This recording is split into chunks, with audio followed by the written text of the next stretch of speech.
Thirtless, and welcome to a stream that I've been wanting to do for quite a while. Oh, let me just sort this out here. There we go. Before we start, I'll just wait for a couple of minutes for everyone to come on. Just so everyone's ready, and then I'll start waffling and we'll go from there. In effect, this video is... I've just made a quick playlist, which isn't important, but for reaction videos to talk about reincarnation stories, and dead girl comes to life, no secret she shouldn't, and we're just going to be talking about this and visit this subject, mainly because, I told you about the story. Well, I say stories. Story's not the right word. Story sounds like it's fiction. Account, should I say, my daughter has of this train in Seendon. There are no trains in Seendon, and it turns out there was a train station in Seendon and stuff, and other details she seemed to somehow got right and no idea where she'd have got it from. There's not much else she can remember, but these cases, they have a lot more remembrance to. I was trying to find a video actually not long ago of there was this Italian guy, and he was like a racing driver, and he weirdly looked exactly the same. It seems there's like sort of two types of well, I don't want to say the word reincarnation, because reincarnation would, reincarnation is the belief you come back again, but you start off as like, I don't know, a germ, then move up to being an insect, then move up to being like an animal, and work your way up, and then human's the final form, and then you go to heaven, sort of thing, in that religion. This isn't reincarnation. There is a difference. This is more to do with, how do I describe this? Well, yeah, a past life, So, who knows? So, I'm going to give you just a couple of minutes, while I quickly get comfortable, light myself a cigarette. Yes, I know I'm bad, but my wife's out, so so I'm going to take advantage of that. And from there, hopefully some of you have come into the chat, and we'll see how we go, and hopefully this will be sort of semi-interesting for you. Hopefully, so just give yourself just 1 minute, 2 minutes. If you want to go make yourself a cup of coffee or something, or grab a beer or whatever it is you do, you got about 2 or 3 minutes just to do that quickly. Okay, off you go then. I'll meet you here in a sec.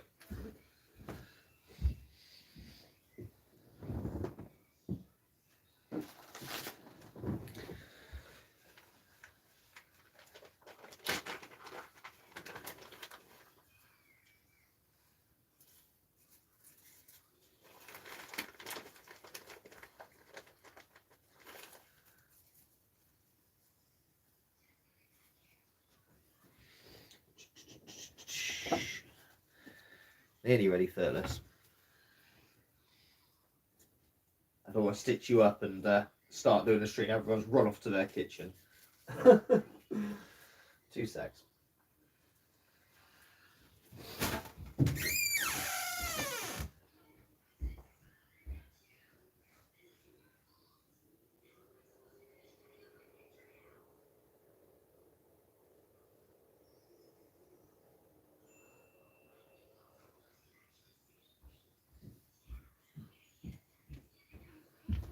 Okay. So, who's here anyway before we start? Just quickly, is there anyone here? Anyone talking? Sam's here. Okay, I got 6 people watching. 3 thumbs up. Nice. Okay, cool. 1 more minute. Oh, hello, you. Springtrap. My daughter's absolutely obsessed with you, by the way. I'm not going to mention you here because she'll interrupt the stream and stuff, and this is the sort of stream I've told her that I don't want interruptions on. Okay, it's just going to be a semi-professional. I mean, clearly it's not professional, me just talking to you. Otherwise I'd just make a video, I thought I'd make it a stream so you can interact a little bit. But, watch these mysterious reincarnation stories. That's wrong reincarnation. Like I say, reincarnation would be like animals, and getting up to human as the last step. Yeah, and so on, so it's past life. Like I say, I've been fascinated with the subject since my daughter has brought out some facts that she couldn't have really known You know, unless she somehow read about them. I mean, it's entirely possible, but she just wouldn't have the tenacity to do that, if that makes sense. She's a 9-year-old, and she's not like top of her class, so to say, either. I mean, she's doing all right at school. Don't get me wrong, but she's not. You know what I'm trying to say. Right, 2 more minutes then, guys, and then we'll start.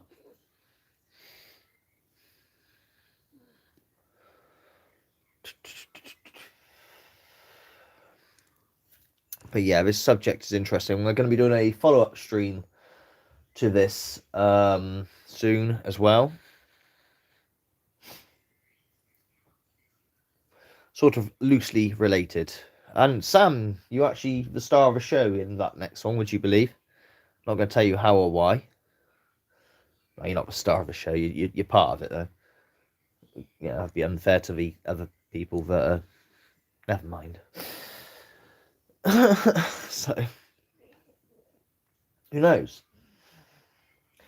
The question is, when we die, do we get a choice to go back? How many times have you heard near-death experience? My wife had one where I think I've said this account before.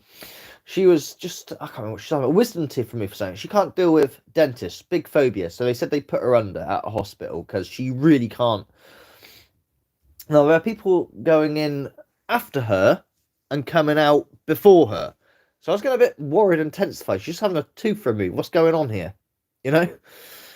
And when she came back, they no, you shouldn't worry, Sam. They wouldn't let her go. They're like, right, yeah, you need to stay here for a bit and recover. And she's like, well, I feel fine. I feel fine. No, you have to wait. We have to make sure. Okay, or wherever people are leaving who sort of come here later than me. What? And this is what I think happened. Because when my wife left the hospital, she goes, while I was under, I had the most weirdest dream, and it was so real. I said, it was? Yeah. Pete was there, who's the guy who got hit by a train, her nephew. And she's, oh, what are you doing here or whatever? She goes, it's not your time or something along those lines, and that, your husband's waiting for you or some shit. Goes, well, what are you talking about? Or something along those lines. Very vivid and vague. And yeah, so you must go back, and she did. Oh, I say she did. Well, she did. She's here. But I think the hospital staff gave her too much medicine, and therefore, I say medicine, gave her too much anesthetic, and therefore overdosed her. And I think they nearly lost her on the table. Or fucked up somewhere, or the anesthetic had a dodgy reaction, because she was, like I say, people going in for the same thing she was. They're going in later than her by quite a bit, and coming in like finishing earlier than her. And then they wouldn't let her go where they're letting the others, and they wouldn't really answer our questions either. It was very, very dodge. Maybe someone fucked up on her weight or something. So yeah, but she's got that. Now, had she, what do you want, a charger? Hang on, my daughter's here. Go on. Had she, not gone back, would she have died? I don't know, And if you do die, do you go, how do you go to, I say, heaven or wherever, the spirit realm, whatever that might be, or get trapped, or maybe even go to hell, who fucking knows, and you'll never know till you're there. Or do you, have to have another chance, come back again? And the people that do come back, they don't, or claim to come back and have these memories, they don't always look alike. Like, if you look at this thumbnail at the top here, 2015, 1878, they don't really look the same, do they? Yet, there's one I couldn't find. I watched it a couple of years ago about this Italian driver. He's a racing driver, and he felt he had memories of stuff for a past life. And then he discovered who it was. And if you look at the dude, they look like twins. Like, they look just like each other. He really is the definition of, living again, so to say. Really weird. Really, really weird. They should do a DNA test on that. I don't know if they did or not, or if it's even possible, because, it's like 100 years out. Anyway, shall we watch one of these videos? and I'll probably get a copyright strike for it or whatever. Not copyright strike, a claim or whatever, which is fine by me. I'm not here to make money via ad revenue on this. It's more of a subject matter. But of course, if you wish to show any appreciation to a Magnitude household, links in the description, no matter how small, very appreciated through these times. Thank you very much. Let's go. Would like to say a special thank you to Surfshark. It's a bit loud, isn't it? Let's turn it down. Sorry guys, I forgot how loud it was. Did I just blow your ears off? I'm hoping you didn't have headphones on. My apologies. Here we go. For sponsoring this episode. Reincarnation is one of life's great mysteries, where incredible stories are told either by children just chatting to their parents, who are able to accurately describe their past lives, or by people who regressed under hypnotherapy, who are able to recall past lives in detail. Hypnotherapy. Now that's an interesting one, isn't it? Have you had that before? See, the skeptics say of hypnotherapy, and you're trying to get a memory back through hypnosis. They say that actually you're creating a false memory a lot of the time, which I think why it's not really admissible in court. Usually of like, I don't know, cases of rape, and they can't remember because it's so traumatic. They block out the event, and then a hypnotherapist gets involved and, where are you? I'm in a room, and they say I lead them on. Now, who here believes in hypnotherapists? Who here believes that stuff works? I've got no opinion either way on it. Let me know. I'm just going to light my cigarette, and I'm going to have a look at the chat in a sec. Who believes in hypnotherapy, or do you believe it creates false memories? Love to know your opinion. Go. Bloody light is missing.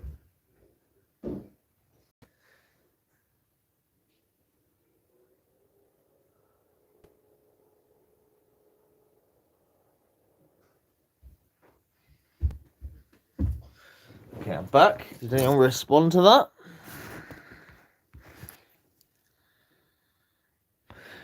You do. Okay, cool. And were found to be historically accurate.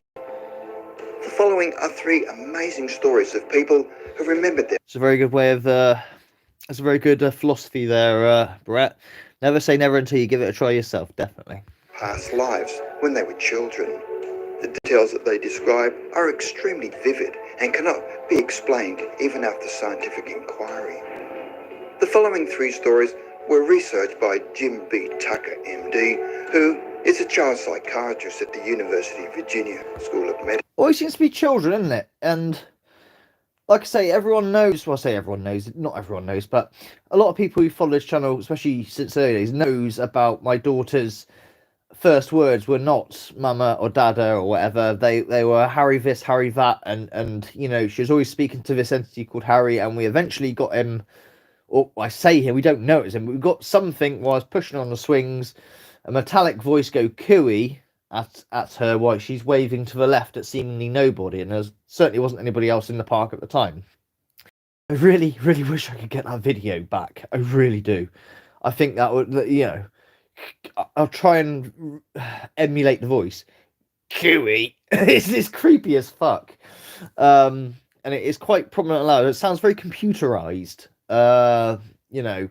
Metallic, like if you use an old tape to tape and you keep doing it over and over again, it gets all distorted. But we were talking an old smartphone, like very early smartphone that could do Google, not even touchscreen, and super low resolution, you don't understand. And the camera was awful, But yeah, it seems to be as Missy's got older, she can't remember any of it. If you ask her about it, she can't remember.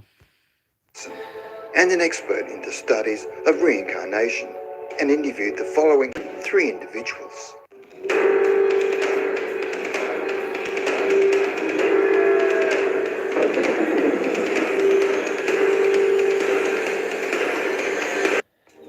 I don't see how we can grow unless we up our game on social media. Sorry, I'm not going to give you a penny.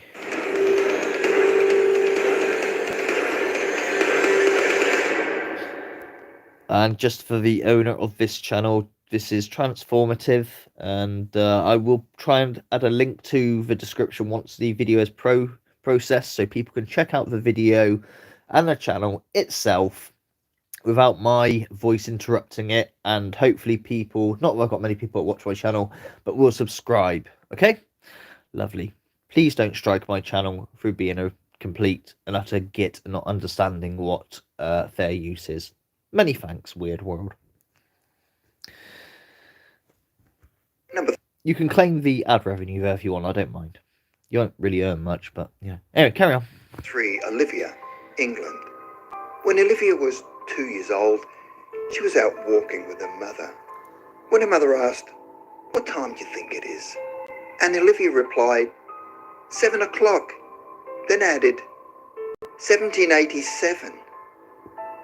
On another occasion, when Olivia was 2 years old, she casually said to her mother, "My name used to be Daisy." It is that age, 2 years old. It's about between... I'm trying to think how old Missy was on that swing. She didn't have any hair. Like, no hair. She's still bald. She's still very baby-like. But she was waving. She must have been here with that. You know, when they start talking. So she was quite young. But yeah, by the time she was 3, it was all over, you know. When she was talking properly and that. And yeah, it was all over by then. So, okay. A short time later, she again approached her mother and said, "Robinson." Her mother asked what that meant, and Olivia replied, "It was my name, and that used to be called Daisy Robinson." When she was 2.5, Olivia would often talk about past events. Her father asked her whether she used to have a different mummy and daddy, and she excitedly replied, "Yes." Another time, Olivia came up to her mother and told her, "All the air came out of here," and her mother replied, "Out of where?" And Olivia pointed to the middle of her body and said, "Here, and I died, but I don't like talking about it," and then left the room. Her mother was quite stunned because Olivia had had I bet her mother freaked the fuck out. no contact with death other than seeing that her parents hadn't even told her was dead. One day after waking up from a nap, Olivia spoke to her mother again about 1787. Her mother asked her if she'd remembered any songs back then, and Olivia immediately said, "London Bridge is falling down," which was a favourite of hers. That nursery rhyme was in fact around in 1787. Another time, Olivia walked up to her mother and out of the blue said, It's all very anecdotal, isn't it? I mean, at least with Missy, I've got a bit more, what's the word? Not quite so anecdotal. Well, anecdotal because it's coming from me telling you what happened. But if you were there, you know, and I have got, you know, witnesses to it to a degree, if they remember it, if they're here in the stream, like Simon Roud or Pie Man or whatever, he was witness to quite a few of the paranormal events that happened in my house. So, you know, there's a character witness there. But at least with, you know, her first words were Harry. Who the hell's Harry? We don't know any Harrys. I haven't ever had a friend called Harry or any acquaintance called Harry. You know, this is a bit more, there's a word for it. I can't think of what the word is. Abstract, I suppose. Anyway, let's carry on. 30 years old. Her mother said, "Who is 30 years old?" And Olivia replied, "I was when I died. I died because I didn't eat anything and then wandered away." Her mother then thought back to the voracious appetite Olivia had when she was a newborn, which could be explained by the starvation that she had suffered shortly before dying in her previous life. Olivia was eating a green apple one day and giggling to herself. She told her mother that Daisy Robinson had only eaten red apples, but now she only ate green apples. Another time, she said that Daisy Robinson's mother was called Kitty. Her mother knew that Olivia did not know anyone called Kitty. Neither did she. That's interesting.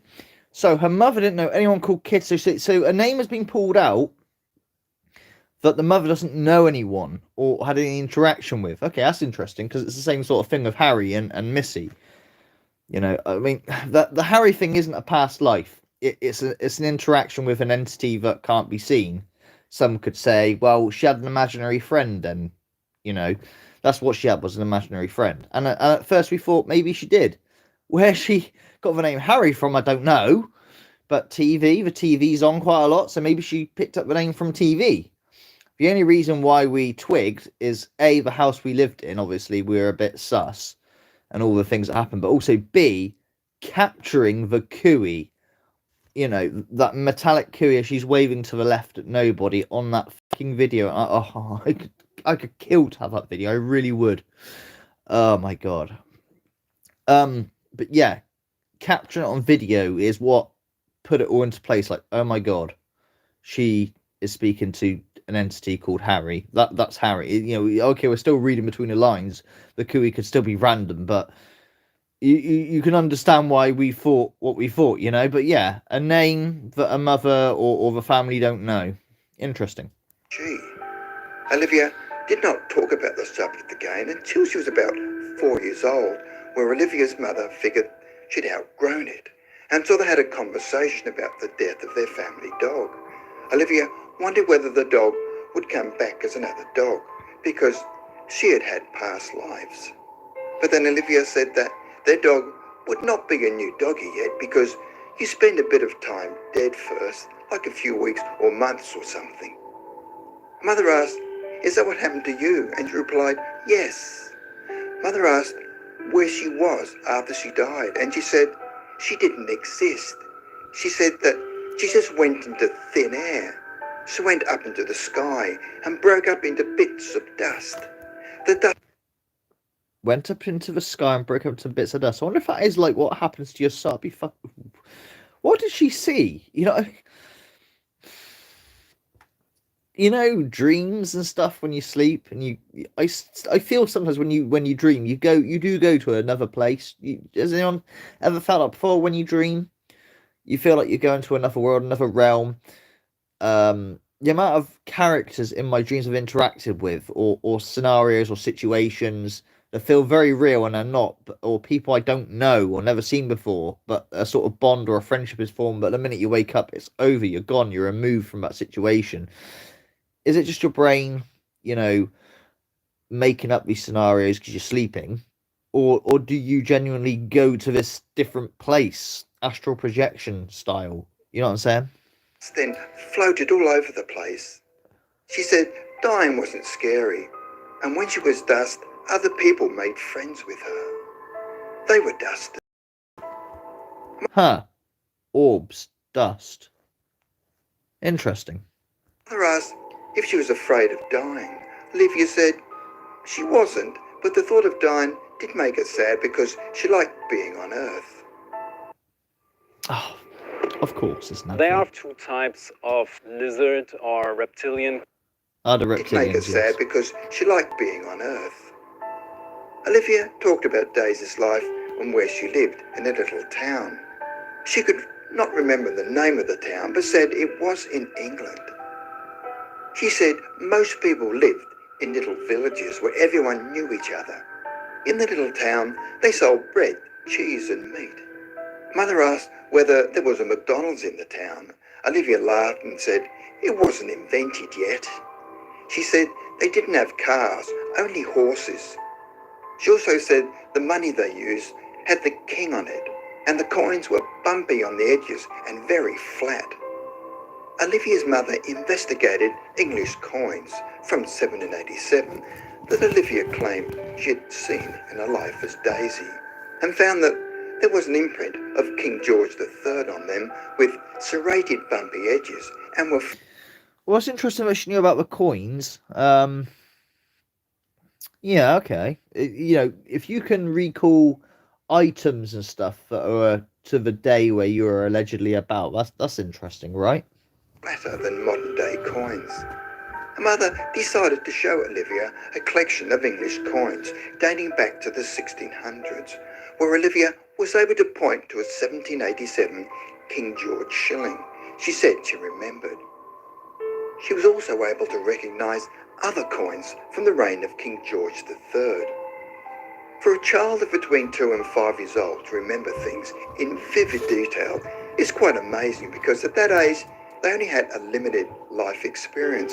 So if she had not lived a previous life as Daisy Robinson, where did she get all the information from? Well, that's the $1 million question, isn't it? Like with Missy, where, you know, yeah.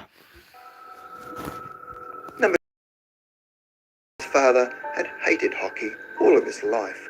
We wanted his father because he was passionate about it, and they never really bonded Sorry, stop prop. It's just what I do. Interrupt people. because of it. Even when Hannah's father first met her mother, he said they would get on okay if she never spoke of hockey. So Hannah grew up in a family that never spoke about hockey and never watched it on TV. As Hannah was growing up, she never had a babysitter until the age of 9, when her grandmother would be a babysitter. So Hannah had no contact with anybody that could have discussed hockey with her. Like her parents, Hannah had no interest in hockey. One day, when Hannah was 3 years old, she asked her father why her son didn't come around to take her to hockey games anymore. He asked her when her son had done this, and she replied, "You know, Daddy, when I was an old lady." For a couple of months, she asked about her son and seemed frustrated that he wasn't coming around. Hannah then gave details about her son, where she said he was skinny with red curly hair. She talked about how her son wore a leather coat. She also said that he drove a white car with rust on it. She would also talk about the arena, which surprised the father because as Hannah had never been to an arena and no one... There's more of that, never been there, never seen that, where did they get this information from sort of thing going on again. Seems to be a recurring theme, huh? ...had ever discussed that word around her. Suddenly, Hannah stopped talking about her son and hockey games, and when her father later brought the subject up, he seemed to have no memory of them. So, what would possess a 3-year-old child, especially a family who didn't even like hockey? You're talking from experience there, Lucky B. My mum had several strokes. Not nice. To imagine that she'd been an elderly woman wanting her son to take her to hockey games. Now, before we get to number 1, we'd like to do a quick message from our sponsor. No sponsors, because he's not sponsoring here. Hey, Japan, with mobile, not sign up today. Early age, regularly dreamt of being an African-American girl of 7 or 8, walking down a dirt road. Susan, who is Caucasian, grew up in a mountainous area. Okay, so this is interesting. So this past life seems to be that she's a different race altogether. So past lives, like I was saying at the start of the stream, I was trying to find that video of the Italian guy who was a racing driver and had the past memories, and he was a racing driver back like 100 years before him, and he looks identical to his past life self. Like, you put the two photos side by side, they're twins. They're literal twins.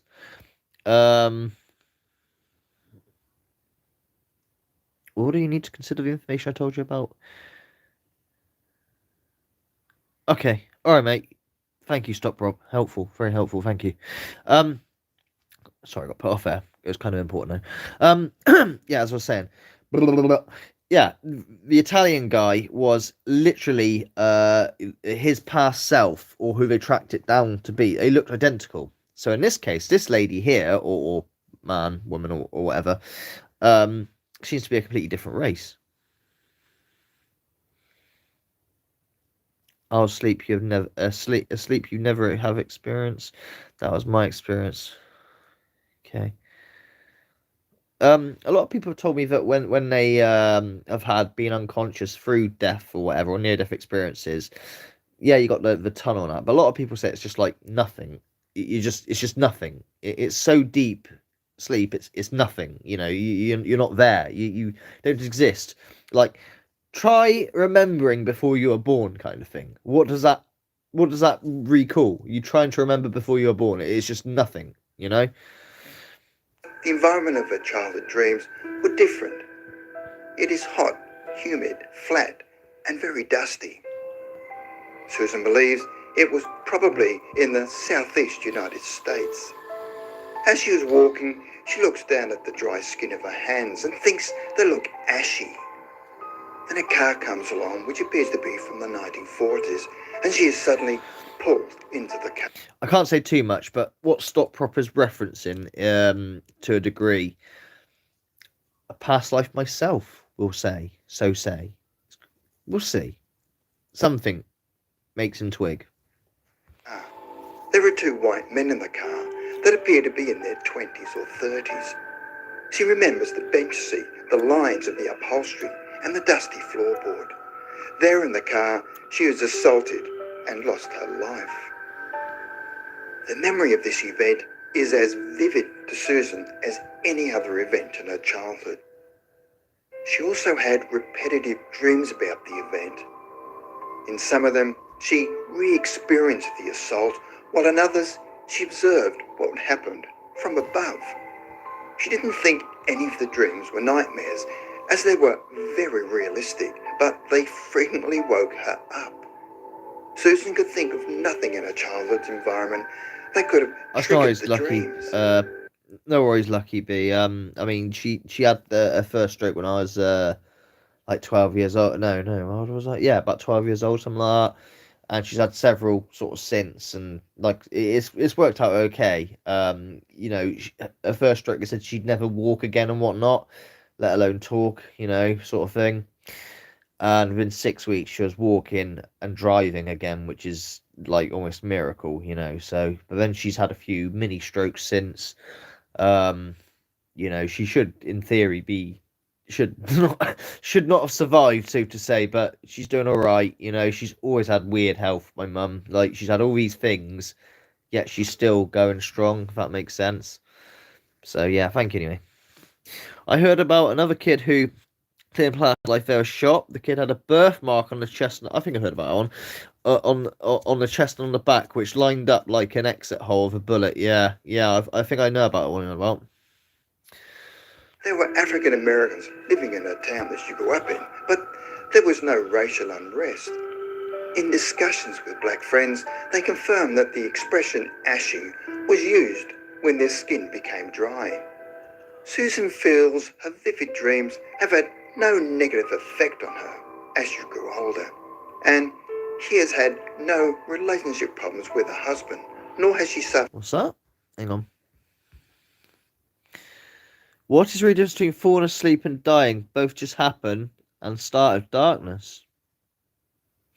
Yeah, she's definitely lucky. Lucky B. Any anxiety problems. She has always had an exaggerated startle response. Wow, that was interesting. Okay, so the next one which I've got for you, it's a bit longer though. I need to rewind it back can be though. hard to stay on top of things as a Oh, business. for God's sakes. When there's so much on. In the early 1900s, Okay. a young girl named Dorothy Eady did the impossible. Twice. Like I say, what I do, I don't mind if I get copyright claimed. They can have the adverts. This is fair use, so. But what I will do, once the live stream is processed, I will put the links in the description for the two videos here. So you can watch the video in full without me waffling over the top of them and stopping and starting and whatnot, and being transformative as possible, so to say. Yeah. She returned from the dead. Second, when she came back, she returned with memories of an ancient Egyptian priestess. It seemed she'd somehow gained an awareness of a distant past life. But how? Well, that question and many more of an equally bizarre caliber will be explored in this video, as we check out some of the craziest real-world stories of reincarnation. Okie dokie. Oh, it's Be Amazed, of course it is. Born in London in 1904, Dorothy Eady's story really began when she was 3. Yeah. Like most children, she liked to play without a care in the world. That was until a terrible accident changed her life. One day, Dorothy fell headlong down a flight of stairs in her home, causing her to lose consciousness and stop breathing.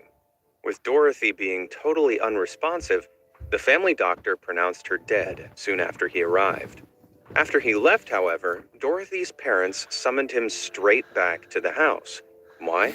Because their little girl had reawoken alive and healthy. Only little Can't did they... stop it. Sorry to hear about Lucky B. Yeah, Mum did have and still has, people who care about. Although my own sister, her own daughter, disowned us many years ago. We don't really know the reason why, and it's not all roses. She has lost her daughter, so saving her daughter alive. So it's not all perfect, if that makes sense. We've all got our crosses to bear. But you say you don't have enough of. That would imply you have some, I hope. Hold on to the some, Sometimes it's best to have one good person than three people who aren't really that good, if that makes sense. That's all I can say, dude. No, Dorothy wasn't anymore. She began speaking with a foreign accent and constantly begged her parents I like how they're using The Exorcist here. For fuck's sakes. to take her home, to a different home she couldn't describe. Her parents were baffled, and understandably so, but the strangeness was only just beginning. One day, while browsing the artifacts of an Egyptian exhibition, Dorothy pointed at an image of the Temple of Seti I, a pharaoh of the 19th dynasty of Egypt and father of Ramses the Great. She insisted she had lived in that temple, and even went as far as to point out the now missing gardens that used to flourish there.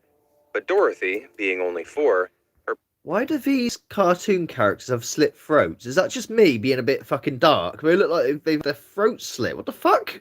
parents assumed this was merely the overactive imagination of a child.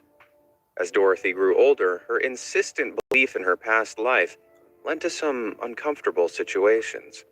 One of these included being banned from attending local Catholic church events after she vocally compared Christianity to ancient Egyptian Fuck me, her head was about to roll off then.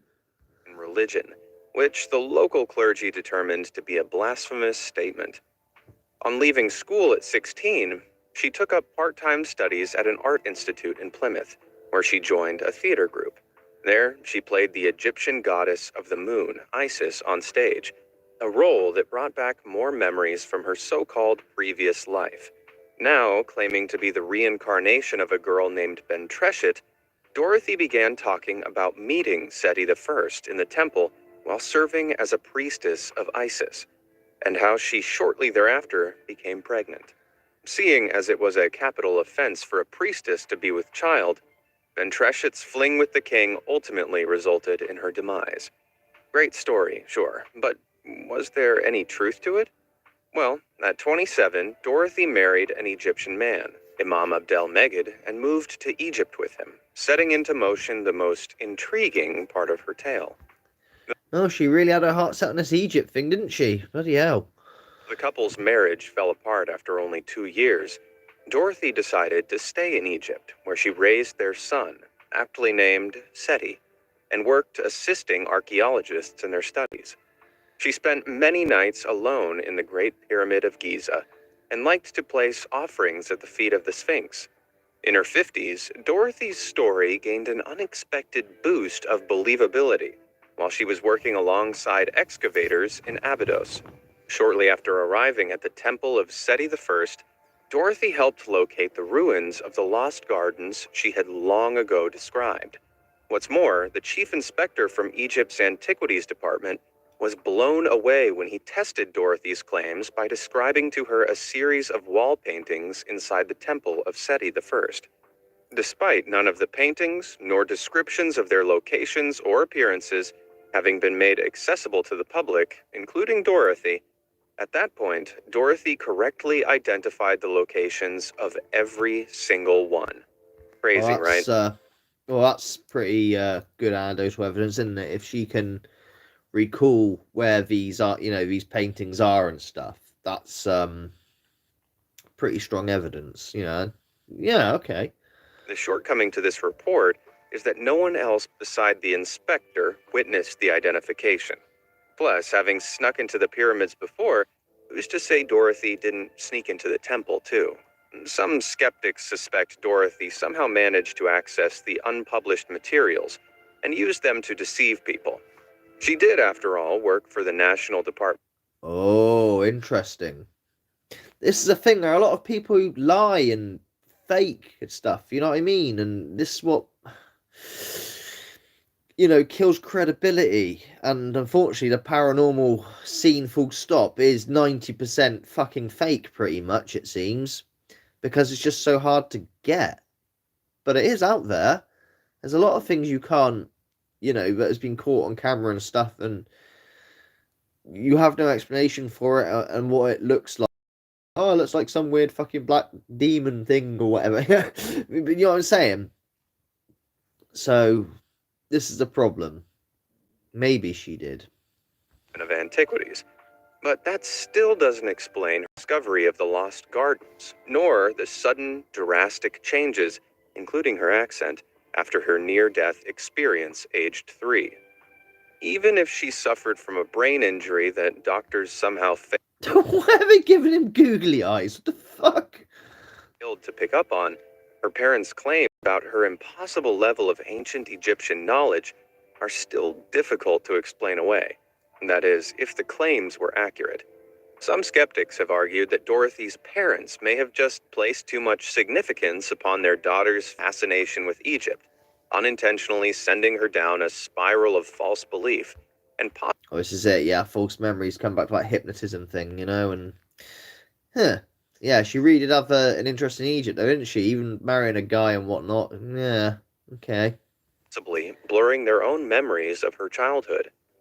Ancient Egypt was, after all, a hot topic in the early 20th century. It wasn't outside the realms of possibility that Dorothy's peculiarities were purely the product of an intense, subconscious obsession with the popular culture of the day. But whether her claims were genuinely proven correct or not, Dorothy spent the rest of her days in Abydos, offering invaluable assistance to archaeologists. She died, for real this time, in 1981, aged 77. In the very place she'd dreamt of since her childhood. Star power. For most people, being the lead singer in a band is pretty cool in itself. But for Sherry Lee Laird, being the lead vocalist in the Canadian rock band Pandemonia... Oh, is this the woman who thinks she's bloody Marilyn Monroe? I think I've heard about this woman. She really believes she's Marilyn Monroe. ...is far from the most exciting thing about her. When Sherry was 12, she was wondering aloud about the beauty mark above her lip when her aunt began singing a song. Curious, Sherry asked what the song was, and her aunt revealed it was Diamonds Are a Girl's Best Friend, as sung by Marilyn Monroe in the movie Gentleman. It's a bit weird, isn't it? Mum, what's this mark on my face? Diamonds are a girl's best friend. Why did you suddenly start singing that? A dream can be measured as brain activity, but the observer is clueless as to what is really happening inside. Can it be compared to quantum theory, synergies of particles and actions at a distance? Headfuck. Yeah, this is it. I mean, we can stick electrodes on our brains, can't we? That's where we're at with scientific. We can't really... I'm waiting for the day when we can stick something on our head and have a screen up what's going on in our head. When I say going on in our head, I mean literally, like if you're having a dream, that dream is actually put on the TV screen behind you. You know what I mean? That's what I'm waiting for in technology. Whether that'll ever happen or not, I don't know. Is that even possible? But as far as brain activity at the moment goes, we stick electrodes on the head and we know parts of the brain are working. I mean, the brain is a very powerful muscle. It accounts for, like, quote me if I'm wrong on this, but you get the picture when I say it. So when I say this statistic, I'm not being factually correct. I'm just trying to give you an idea. It accounts for more than half of your energy in terms of if you eat food, because you're constantly burning energy. The brain uses a lot of energy compared to the rest of your body, more than the heart, and the heart the time pumps constantly, right? But the brain it burns a hell of a lot of energy, so there's a lot going on in there, a hell of a lot. Yeah, it's not a traditional muscle. It doesn't flex or anything like in your arm muscles. What does it do? It just fires electrons and neurons, making connections constantly. It's like a weird ass hard disk, I suppose some people describe it as. So yeah, all we can do at the moment is see when we're asleep certain parts of the brain works that others don't. We know, like, the left side of the brain controls the right side of you, and the right side of the brain controls the left side of you in terms of your arms and your hands. the front bit controls like mode of function. So we've got areas that we know control. We know that because we know what parts of the brain light up with these little electrons stuck in our head. And that's about as far as we can go with it, you know what I mean? So yeah, until we can actually get, you know, the mind's eye, if you like, if you want to call it that, the mind's eye. And do you ever do that when you're thinking of something or trying to recall a situation in your head? You can see it right in front of you, but not kind of thing. It's in your head. You can see, you know, you're replaying events over. It's weird because it's not in front of your eyes, but it's there, isn't it? It's right there. Until we can get it on a TV screen or something, we're not going to be able to. Yeah, that's my thoughts on that comment. Anyway, stop, Rob. Prefer blondes. Sherry had no idea who Marilyn. Her name seemed to trigger something in Sherry's mind. Looking for a world of rainbow riches. Look no further. Sherry's mind. After this fateful moment, Sherry began experiencing vivid dreams and flashbacks in which she experienced snippets of Monroe's life. In these visions, Sherry was Marilyn, and over the years, these experiences left Sherry convinced that she was reliving memories. Carbs, not carbs. Okay. What's the difference between carbs and proteins? Carbs is energy, isn't it? Proteins is for fat. Is that correct? Of her past life as the star. These visions often included the moments immediately before Marilyn Monroe's death, which terrified Sherry. After these visions grew severe enough to land Sherry a short stay in a psychiatric hospital with no one to turn to, in 1998, Sherry eventually emailed Adrian Finkelstein, a California-based author schooled in psychiatry. From 1977 to 1980, Finkelstein conducted a research study involving more than 700 regression sessions with volunteers, which involved hypnotizing his subjects. Oh, the hypnotherapy thing again. False memories implanted, leading, or opening up memories that are so subdued that, you know, because they're so traumatic or whatever.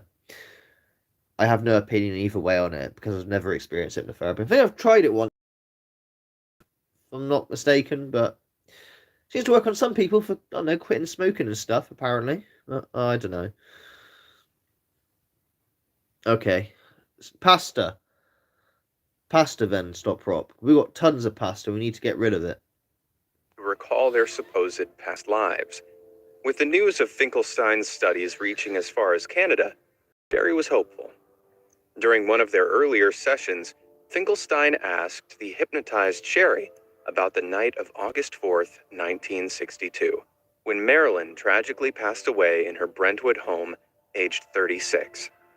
Sherry insisted that no one else had been involved in her demise, and that Marilyn simply couldn't go on after President John F. Kennedy broke off their affair. Okay. Finkelstein came away convinced of Sherry's story, finding that she was able to answer hundreds of questions about Marilyn's life. Some of these questions, like being able to correctly identify Marilyn's maternal aunts in a photograph, would have taken a total expert to answer, not someone with the casual, conscious knowledge Sherry reportedly had. I like that halo. Yeah, I'm telling the truth. I didn't cheat in any shape or form. Who knows? But yeah, I know about this lady. Finkelstein also pointed out similarities between Sherry and Marilyn's voice patterns and... Okay, going back to the Italian guy, that does look like she's related to a degree. Obviously, you got environmental factors and diet and food and stuff, you know. She could be a bit fatter, for instance, or her skin could be a bit more greasier, you know, because she's not looking after herself or whatever makeup Marilyn's got on there. But voice patterns and stuff. But yeah, I really wish I could find that video about the Italian guy because they look like twins. Handwriting, and most notably of all, appearance. He had Sherry pose as Marilyn for some photos, which he later used in his book, Marilyn Monroe Returns, The Healing of a Soul. And it's pretty hard to deny the resemblance. But despite these similarities, in the field of psychiatry, past life regression sessions aren't considered scientifically legitimate. Well, no, Critics say the process can lead to patients incurring false memories, often as a result of intentional or unintentional suggestions by the hypnotist. That's it. That's my point. said, even after she was made aware of this, Sherry remained convinced. So convinced, in fact, Well, she would want to be convinced, wouldn't she? She's already sort of semi-famous. Now she wants to be super famous. Hello, James. You might want to start the stream from the start when we start, because it's kind of interesting. Kind of. And I haven't fudged it up too much with going off topic. didn't even flinch when Finkelstein suggested that Sherry's own daughter, Keziah, was the reincarnation of Marilyn's mother, Gladys Baker. Okay. So, right. Do I smell a sequel in the works for Finkelstein? Yeah. You see through the charade too, kind of. Like I say, the look, they do look kind of similar. And going back to the Italian racer again, but he really did, like, they're twins, man. At the rate he's resurrecting dead people, he should consider changing his name to Frankenstein instead. High Flyer. Oh, is Born this in him? 1998 in San Francisco, California, James Leininger was obsessed with airplanes from a young age. Oh, no, that's not him. By the age of 2, he knew many models by name. And as his obsession grew, he began having recurring nightmares about crashing a World War II fighter plane. When he was a little older, Oh, James told his parents... God, we got the slit throats again. What the fuck? Like, can't you add... What? I suppose it wasn't maybe the shadow or something. The shadow of it. It just looks odd. that the pilot in his nightmares was also called James, and even gave a name to the... His fucking head's about to fall off. It's just such creepy animation. Jeez, just get rid of that black. aircraft carrier his dreams... USS Natoma Bay. Childhood imagination. Well, things began to get weird when James began displaying seemingly impossible knowledge about aircrafts, like being able to identify very specific technical features, such as fuel storage devices known as drop tanks, by name. His parents began to wonder where he'd gained this technical knowledge, especially since they'd never showed him any plane-related TV programs or books. Baffled by the precision of James's knowledge, his parents grew curious and started looking up the things James mentioned. After rifling through World War II records, they were astounded to find that the subject of James's dreams... Attention, chef. Gordon Ramsay. Here's one of NetEd's signature dishes. Fuck Brilliant off. slot game based on Gordon Ramsay. James's dreams strongly aligned with a real World War II pilot named James Huston, who had been stationed on an aircraft carrier named, unbelievably, the USS Natoma Bay. Oh, that's good. Got the name right before getting the name right. Like in James Leininger's dreams, James Huston had been fatally shot out of the air over Iwo Jima, an island in Japan during the war. In 2009, the Leiningers released a book promoting James as a real case of reincarnation, titled Soul Survivor. And although they likely believe... Not reincarnation. Reincarnation is animal. You know, like you die as a ant, then when you come back as a rabbit, and from a rabbit to a elephant, from an elephant to a human, kind of thing. 4-year-old boy who claims to be the Princess Diana in a past life. Yeah, I've seen that too. Which is so we're now going from races, because you got that woman who thought she was a black woman when she was white, to now a boy who thought he was a girl. Like, I don't know. This is something we're not really ever going to be able to know. The only thing that makes it intriguing is what they can remember. And it has all started with my own daughter, you know, with her remarks about seeing this fucking train station and describing the train down to a T pretty much, when she'd had no knowledge of it. We didn't even know it existed. We're like, it doesn't exist. What are you on about? She never had a train station. And when we started looking into it, okay, it did. Oh my God. What? You know, she wouldn't have been able to know that. But yeah, and obviously her talking to this entity called Harry as well is not related to this at all. That's completely a separate thing. That fucking house. Jesus Christ, has it brought some weird shit in my life. their own claims, a skeptic can find a few holes in the story. Oh. Firstly, the Leiningers' evidence is anecdotal, meaning that aside from James's parents, no one else has ever experienced James. Yeah, anecdotal. At least I got a few witnesses with Missy in terms of the and my house as well. You know, I have got a few witnesses who would, you know, swear in court or whatever. You know, they were there. They witnessed the things happen. His claims. Plus, James's mother reportedly reached out to Carol Bowman, an author specializing in reincarnated children, to ask for tips on drawing out her son's past life memories, in hopes of stopping his nightmares. Under Carol's guidance, it's possible the Leiningers were inadvertently feeding James ideas they wanted him to remember. After his vaguer initial dreams inspired the idea he may have been reincarnated. As for James's technical aircraft knowledge, it's possible he picked it up from TV without his parents knowing. But what do you Yeah. Memories are lived and need to be investigated carefully, definitely. think? If you believe James was reincarnated, hit that like button. If you're skeptical, hit subscribe. Either way, with fascinating content like this posted on BMAs on the reg, when in an article for Stellar magazine, he claimed his son was the reincarnation of the beloved and deceased British royal, Princess Diana. Oh, apparently 4 years. There you go, Sam. There we go. No, yeah, all right, here we go. Old Billy regularly made the claim himself. It all started when someone gave Billy's mom a thank you card with the Lady slit throats Diana are back. on it. When Billy saw it, despite not knowing Diana's real name, he proudly announced it was him, back when he used to be a princess.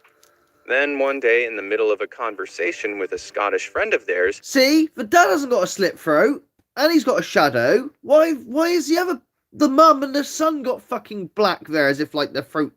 It's weird. It's creepy. Sort your animation out, be amazed. Billy began speaking about his past life, a castle in Scotland. The castle stood out in Billy's memory, he said, because it had unicorns on it. Here's where it gets crazy. In Scotland, there's a place called Balmoral Castle, which is a holiday home owned by the British royal family, and was actually frequented by Diana. Strangest of all, it is indeed adorned with unicorns. In a separate incident, Billy insisted that when he was the princess, he used to have a brother called John.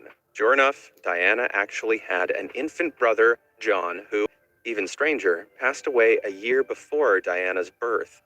With so few people aware of John's existence, it was... Yeah, very true, stop prop. Let's hear him out, though, for his memories and stuff. We've got very loose evidence of, oh yeah, there are unicorns on the side of the castle. Lucky break, there's some fucking old architecture with, you know, a single unicorn. I say adorned. Gargoyles, you know, on the stonemasonry there. Well, good. Did he get the name of the place right? I can't remember. But, baffling how Billy just mentioned him like it was general knowledge. The spookiest of all was the day Billy took a photo of Diana, leading him to recall the day he heard sirens and stopped being a princess. Like, not to get political, but parents really shouldn't. I mean, I know this kid isn't like trying to, but you know, a kid shouldn't choose forced or coerced by their parents to be transgender. You know, I'm not going to make this stream that sort of thing. I mean, like I say, my stepson's dating a transgender she's had her operation actually, and she's done. She's all cool, and everything's all working out really well. You know, but you can tell the difference between someone who is genuine, if that makes sense, and those that just want some weird ass fucking attention. You know. Anyway, let's carry on back to this. I don't want to turn this into that sort of stream, for God's sakes. Could Billy have been referring to ambulance and police car presence at the site of Diana? Oh, bloody... Stop, prop. Fucking hell. As fatal accident in 1997? Well, given that David and Lisa are the only witnesses to any of Billy's claims, it all depends on how accurate their story is. If they're telling the truth, could these incidents be coincidences or just blind luck? And if it really is just luck, then I hope Billy's considering a career in poker, because he just got a royal flush. That Be amazed, get your coat. That was the worst joke ever. Barbro Ann. Born in 1954 in Sweden, Barbro Carlin was never like other girls her age. Bizarrely, according to her parents, by the time she could speak, she insisted on being called Anne.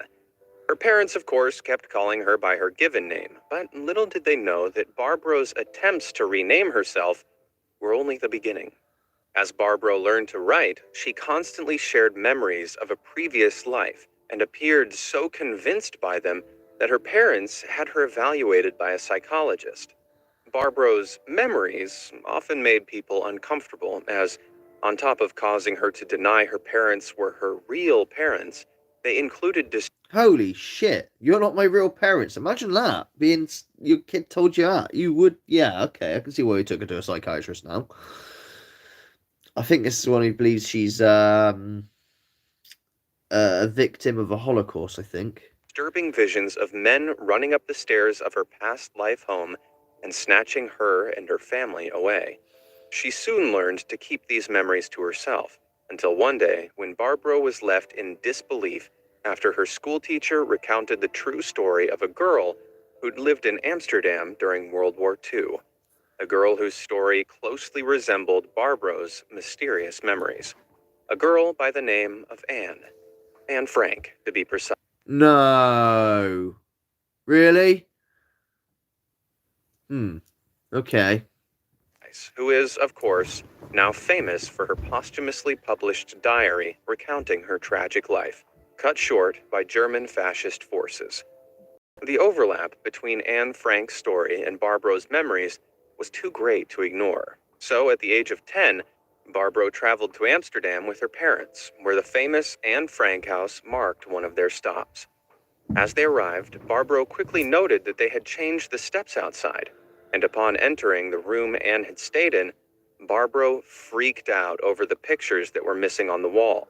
When an employee confirmed that there had previously been pictures on that wall, which had been taken down to avoid thefts, it was all Barbro's mother needed to believe her daughter's wild claims of reincarnation. Yeah, that's pretty good. Okay. Barbro's mother was so convinced, in fact, she arranged a meeting with Anne Frank's still living cousin, Buddy Elias. The moment Barbro and Buddy saw each other, they... Yeah, so I don't know how I feel about it, to be honest with you, Stop Prop. Gender identity is a real thing, it certainly is. Not including the attention seekers, though, okay, that really pees me off. You know, if you, like I said, I don't want to turn into that sort of stream, but if you feel that way, then take steps. Don't sit, and say you are, and get cross when people don't recognize you for not being, because you haven't tried to transform, so to say. I know it's expensive, obviously, and you might not be able to, so to say, but you know what I'm saying, those that, you know who I'm talking about, the types of people. But getting back to the subject at hand, gender identity is a real thing and should be respected, but past life gender identity is a bit dodgy. Do you mean with the princess one? Is that the one you're referring to, where he's a boy, but he thought he was a girl? Why would the past life? I mean, can a soul be put into another body? Oh, you're gonna mess my head up with trying to think too hard about this. But yeah. fell into each other's arms and cried. Buddy recognized an undeniable connection between them, and they remained close friends until Buddy passed away in 2015. Oh. Barbro's tale is certainly a baffling case. But then again... Yeah, you were referencing the... yeah, it is a bit weird. I mean, I really believe the Italian race driver, because they just look so alike. And even the Marilyn Monroe woman, I mean, there is sort of similarities there in looks, but, a lot of these others aren't done on looks. And so, and also you have to factor in environmental factors as well and stuff, like if you have two twins and they're split up at birth, and they have different lives, they can look very different. One could be a lot larger and fatter because of the food he's eaten, a lot more greasier skin, as I said, compared to the other one, So you have to consider that. But, I wish I could find it. I couldn't find it. I mean, if you guys want to try to look for it, and if you can find it, feel free to put it in the... and I'll pin it if you find it. The Italian race driver, or something. He's Italian race driver, something, past life. But anyway, I digress. Anne Frank's diary was published in 1947. Meaning the girl's story could have conceivably found its way, through conversation or otherwise, into Barbro's young head, given that she was born in 1954. And little Barbro, having potentially chosen the name Anne at random as a toddler, could have unconsciously latched onto the idea. But considering we don't know for sure, I'll leave it up to you to decide whether... Sure, I agree with his statement here, what he just said, There's always, factors as to how, like the hypnotist thing, which I said earlier, but she did point out pictures that are missing. How would she have known that? Pictures in the room that are missing, that's kind of good. When shit like that is done, then it brings a lot more credibility towards the claimant, there are a few coincidences or actual full-blown reincarnation is behind Barbro's peculiar story. Far from home. While most cases of mysteriously appearing memories we've seen so far revolve around people who appear to have trained... Yes, they could do. I mean, I hope that doesn't happen. And I don't like parents that encourage their kids, just because they want to have some sort of weird victim points or something. You know what some weird parents are like, I totally disagree with that. And if a child did come to me saying my daughter said, actually, I want to be a boy, I don't know why this stream is getting onto it. Stop pushing it towards that front. But if my daughter said, look, I want to be a boy, Dad, I'd say, okay, but I think you should wait for 18 before you do anything drastic, Don't, I wouldn't let her do it as a child. I know some say that's bad because if she goes through puberty and stuff, blah, blah, blah, blah, blah, but, I feel very strongly that because, you can't really reverse these things very, very easily, you know what I'm saying? Anyway, let's carry on. Oh, God. Transferred their identities across the seas of time. This next one concerns memories moving across space. Join Space, 888 Casino today and play with £88 for free. Oh, look, an Egyptian gambling thing. Born in 1996 in Volgograd, Russia, Boriska Kiprianovich... I think this one's a dude who thinks he come from Mars or something, so this one really is out of this world. This one's a weird one. was dubbed a genius before most kids could even say mama. Not only did he allegedly start speaking a few months after birth, but his mother claimed that by the age of 1.5, Boriska could already read, draw, and paint. Bollocks. I have to really question that. Read? I think you might be able to read simple. His kindergarten teachers praised his language skills, and despite his parents not teaching him anything about space, Mars for hours on end. All right, so he's a genius, but we haven't taught him anything about, the solar system. I see. As he got older, his fascination with the red planet grew to such an extent, he started claiming he was originally from there and had been reborn on Earth. According to Boriska, he was sent by the Martians, who have been almost, but not entirely wiped out by... Yeah, why not? Why not, Anne Frank? But, definitely, James. I've been searching for a video, but I can't find it. I think I've seen it before. Most amazing talk. Yeah. I think when I watched, I might have been a standalone thing, Sam, but I'm sure hopefully someone can find it, or I'll have a look for it again like another time. But so if you do find it, I'll pin it if you can find it. Yeah. So this guy, Slot Prop's going on about gender change, with past life. Well, this guy's. And we've had race change earlier as well, like I said, from, being a white woman to being a black woman. We've got a princess to a boy. Now, this guy, well, he's an alien. Nuclear war on Mars to save humans from destroying their own planet in a similar fashion. Crazy, right? Well, there's more. Boriska says many other children on Earth were sent from Mars, all of which are immortal and not physical. Why has he got a dick? Why has he got a dickhead boner? Aging by the time they're 35 years old. But perhaps strangest of Boriska's claims, aside from other descriptions he's given of spaceships and propulsion systems, concern human history.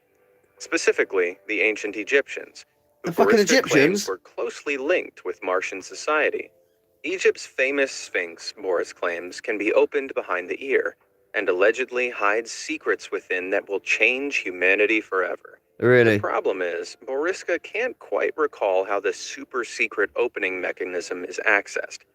On top of that, over the years, archaeologists have done extensive investigations of the Sphinx and never found any reputable evidence of a significant inner chamber. Perhaps future excavations will reveal more, but for now, it's up to us to decide whether this little Martian is telling...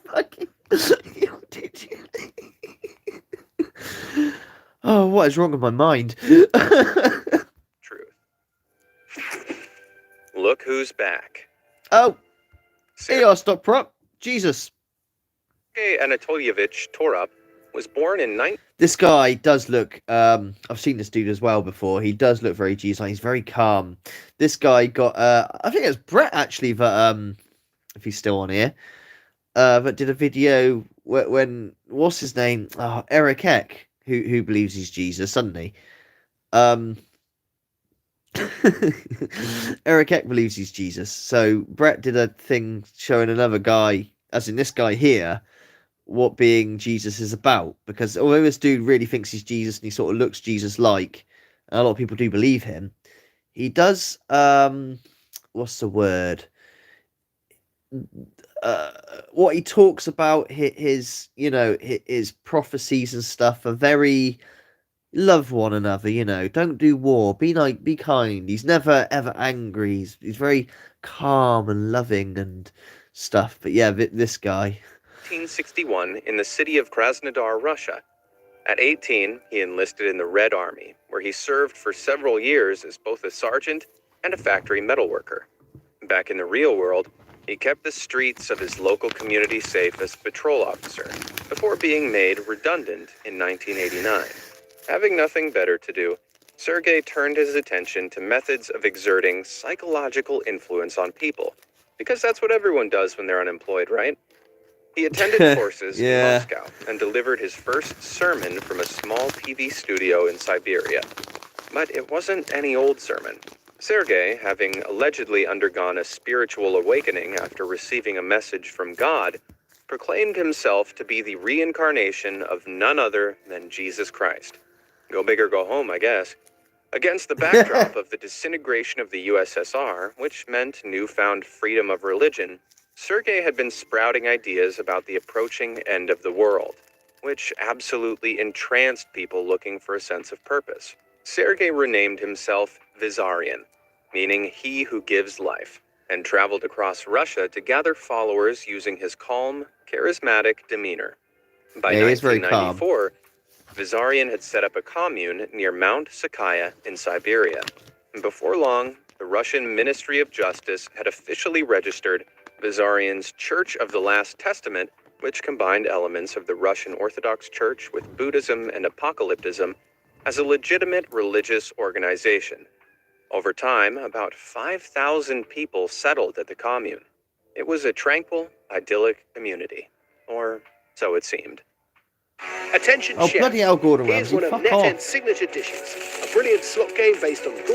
It was a tranquil, idyllic community. Or so it seemed. Things began to take a dark turn when Vizarian started to impose prohibitions. Meat was banned, as was all animal protein.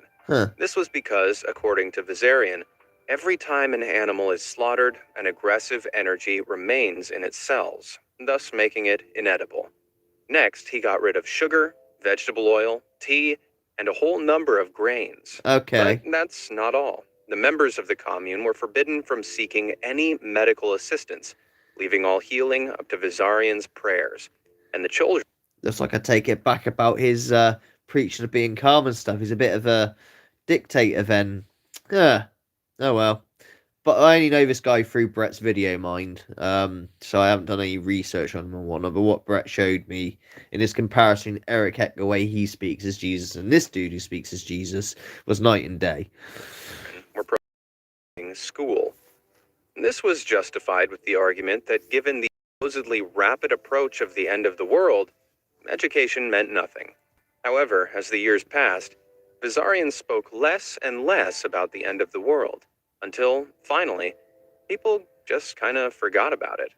Still, they didn't leave because they had nowhere else to go. Little did they know, their secluded little world was about to fall apart. In 2018, government officials opened an investigation into the untimely passing of 2 infants within the commune. Both children had succumbed to pneumonia, and all because they were forbidden from seeking medical help. After this discovery, a string of legal investigations ensued, uncovering misdeeds ranging from psychological manipulation to property fraud, illegal land use, and deforestation. In September Yep, it's a cult, Sam. A full-on fucking cult. 2020, teams of the Federal Security Service were deployed to the commune, where they arrested Vizarian and his closest council members on charges of inappropriately running a religious organization, with possible additional charges of physical harm to others and extortion. As of now, the leaders remain in custody awaiting trial. I guess we'll see if Vizarian's Jesus Christ superpowers can get him out of this one. It's a twin thing. On a Sunday morning in May 1957, the residents of a small town of Hexham, England, saw a woman driving erratically through the streets. Her out-of-control cruising ended when she crashed into a wall along the sidewalk, resulting in the tragically untimely demise of 3 children on their way to church.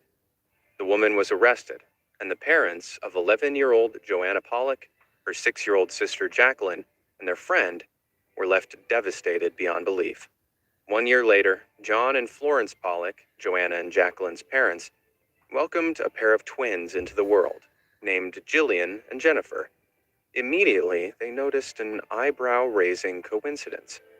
Little Jennifer had 2 birthmarks, one on her waist and another on her forehead, in exactly the same positions as the birthmark and scar Jacqueline. I was about to say, is this just parents trying to hang on to hope? You know what I mean? After suffering a massive tragedy. But it's a good start, a birthmark, which is in exactly the same place. Again, though, is it genetics? It's from the same mother and father, or environmental factors, blah, blah, blah. Had possessed. But that wasn't all. As the twins got older, they began to ask for toys their late sisters had owned, despite having never seen the toys before. And when the twins started familiarly pointing out landmarks their sisters had frequently visited, despite never having visited themselves, their parents started to get weirded out. Especially since the odds are pretty low. So yeah, they are pretty low. It's a good start, isn't it? You know, but there's always that other parents looking too deep into it because of a tragedy they experienced losing kids. You know, but you know, there's a lot of cool things here. You know, who knows? On top of all that, both girls were terribly afraid of cars. Jillian even upped the creepy factor by cradling Jennifer's head one day, and when asked why she was doing it, she insisted a car had hurt her sister there. The twins' parents were soon totally convinced that Joanna and Jacqueline had been reincarnated as their twin sisters. But was that really the case? Skeptics point out that the twins could have absorbed a lot of knowledge about their deceased sisters without even realizing it. After all, they were born a little over a year after the tragedy, when their sister's passing was still a massive emotional force in the Yeah, okay, it's just one thing. But the birthmark thing, you know. Pollock household. There's also the fact that John Pollock had always been a fervent believer in reincarnation. He often prayed for proof that his daughters could return. And when Florence fell pregnant with twins, he was already convinced they were his lost daughters. John and Florence may have been subconsciously looking out for things, be it behaviors, birthmarks, or otherwise. Yeah, this is what I said. But yeah, the birthmark go, that's intriguing. To confirm their hopes, and the twins could have unknowingly internalized their parents' desperate belief in reincarnation. Jillian and Jennifer's past life memories stopped around the age of 7. For the most part, that is.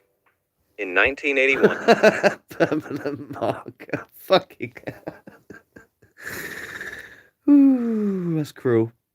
23-year-old Jillian had visions of herself playing in a sandpit in a garden, the description of which perfectly matched the garden of the house the family had lived in when the then-alive Joanna was 3, which was, of course, years before Jillian was even born. Was Jillian still receiving snippets of her sister's life, or were her parents taking her words and trying to make them fit their experience in desperate hopes of a sign from beyond the grave? Well, I'll leave that up to you. Do you believe in reincarnation? Well, that's it, guys. That's what I had to show. Love to know your views on this. What do you think about this? Like I said, I've only started looking into it since my own daughter's thing, describing and stuff. And we didn't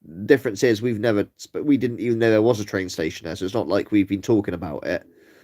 So yeah, kind of odd. But that's about it, really. I'll be doing a follow-up stream soon, which is sort of related. And we'll go from there. I hope you enjoyed yourselves, whatnot. If you wish to tip the magnitudes, link in the description. If not, no bother. I'll catch you guys real soon. Take care, much love. Thank you for joining me. And I hope to see you again real soon, no doubt. And maybe we can do a lot more of these sorts of streams and bring the channel a bit more into line, as opposed to the personal, more go back to the older sort of school way. How about that, yo? That'd be better, wouldn't it? Yes, children can have very vivid imaginations, but it could be possible. Take care, all. Much love. You're absolutely awesome. You're all the best. Much love. Adios.